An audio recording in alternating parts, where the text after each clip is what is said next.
Welcome to our channel. Today we how to disable Wyze Cam continuous recording notifications. Open the Wyze app on your device. Log into your account, if prompted.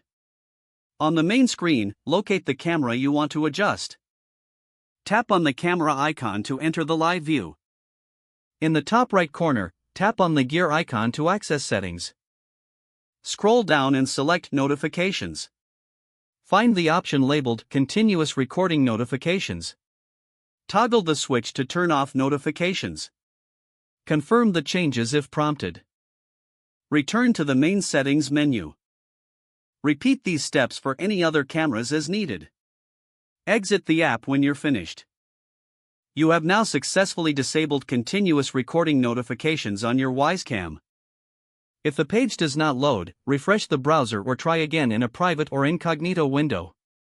Make sure you are using the correct email address, then retype it carefully to avoid small typos.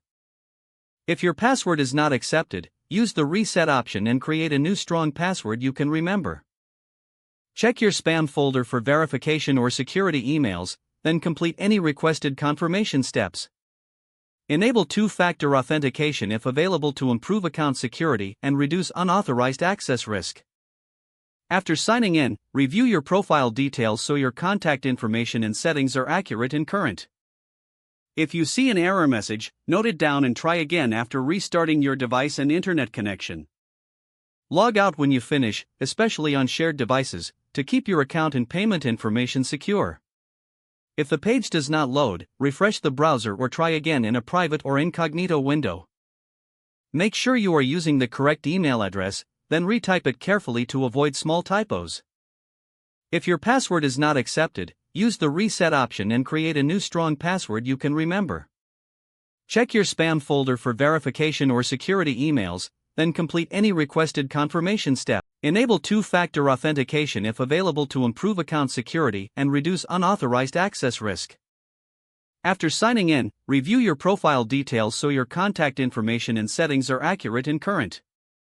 If you see an error message, note it down and try again after restarting your device and internet. Log out when you finish, especially on shared devices, to keep your account and payment information secure. If the page does not load, refresh the browser or try again in a private or incognito window. Don't forget to like this video and subscribe to our channel for more step-by-step tech guides.